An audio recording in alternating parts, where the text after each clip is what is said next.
आपके क्षेत्र में अकाल राहत के पैसे मिलेंगे या नहीं, ये आपको कैसे पता चलेगा? आपको फॉर्म भरना है या नहीं, आपको कैसे पता चलेगा? कब फॉर्म भरना है, कौन कौन से डॉक्यूमेंट देने हैं, कैसे ये पैसे आपको मिल पाएंगे? अगर आपके क्षेत्र में अकाल की स्थिति हुई है, आपकी फसलें खराब हुई है, फसलें कम हुई है, तो आपको 13,600 या फिर उससे अधिक पैसे कैसे मिल सकते हैं? तो आज की वीडियो में इसी के बारे में बात करने वाले हैं। तो चलिए शुरू करते हैं। सबसे पहला पॉइंट, अकाल राहत के पैसे मिलने का एक सबसे बड़ा फायदा ये है कि अगर आपके क्षेत्र में लोगों ने प्रधानमंत्री फसल बीमा योजना के तहत फसल बीमा करवा रखा है तो फसल बीमा आने के चांसेस बढ़ जाते हैं। 150% आपका फसल बीमा आता है अगर आपके क्षेत्र में अकाल राहत के पैसे मिल जाते हैं। अगर सरकार आपको अकाल राहत के 13,600 या फिर उससे अधिक पैसे दे देती है तो बीमा कंपनी को बीमा देना ही पड़ता है, क्योंकि आपके क्षेत्र में अकाल घोषित हो चुका है तो फिर बीमा आएगा ही। तो इससे किसानों को डबल फायदा होता है।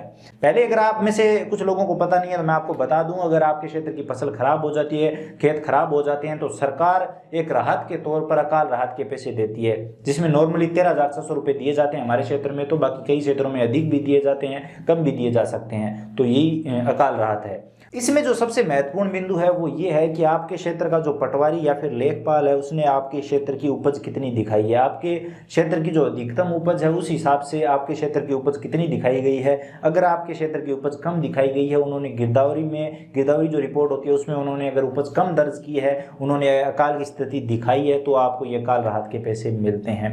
और जो सर्वे वगैरह हुई है उसमें अगर आपका क्षेत्र अकाल राहत में आ जाता है तो आपको अकाल राहत के पैसे मिलते हैं, आपके क्षेत्र के लोगों को मिलते हैं। ये आप कैसे चेक करेंगे? तो आप ये अपने नज़दीकी पटवारी या फिर लेखपाल से पता कर सकते हैं। उन्होंने गिरदावरी रिपोर्ट बनाई है, उन्होंने बताया है कि आपके क्षेत्र में कितनी उपज हुई है, आपके क्षेत्र के हालात क्या है, ये उनसे बेहतर कोई नहीं जानता, और वही आपकी रिपोर्ट आगे भेजते हैं, क्योंकि ज़मीन का जो काम है, खेतों का जो काम है वो उन्हीं के पास है, वही करते हैं।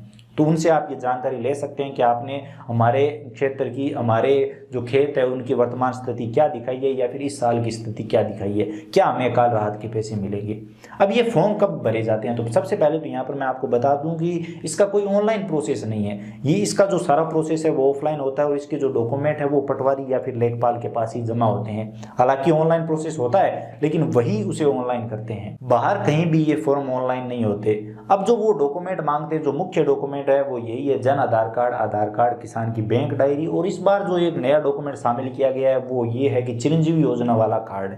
अगर किसी की परिवार के पास चिरंजीवी योजना वाला कार्ड नहीं है, कोई परिवार चिरंजीवी योजना में रजिस्टर्ड नहीं है, तो उसे अकाल राहत के पैसे नहीं मिलेंगे। इस बार ऐसा कहा जा रहा है, तो उसे चिरंजीवी योजना में रजिस्टर्ड होना ही पड़ेगा।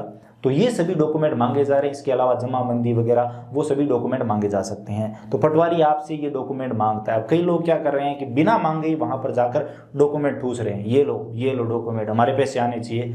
तो ऐसे पैसे नहीं आते मेरे दोस्त। जब पटवारी के पास आदेश आएगा, लेखपाल के पास आदेश आएगा कि हाँ अभी आप अकाल राहत वाले डॉक्यूमेंट लोगों से लो, तभी वो डॉक्यूमेंट ले सकते हैं। और उनके पास अगर आदेश आ गया तो सभी से उन्हें डॉक्यूमेंट लेने ही पड़ेंगे। वो आपके क्षेत्र में आके डॉक्यूमेंट कलेक्ट करेंगे, वो आपको बता देंगे। अगर आप वहाँ पर डॉक्यूमेंट पहुँचाते हो तो ठीक है, अगर नहीं पहुँचाते हो तो वो आपके क्षेत्र में आकर सभी को ये बताएंगे कि हाँ ये फॉर्म भरे जा रहे हैं और अभी आप डॉक्यूमेंट दो। किसी किसान को वंचित नहीं रखा जा सकता।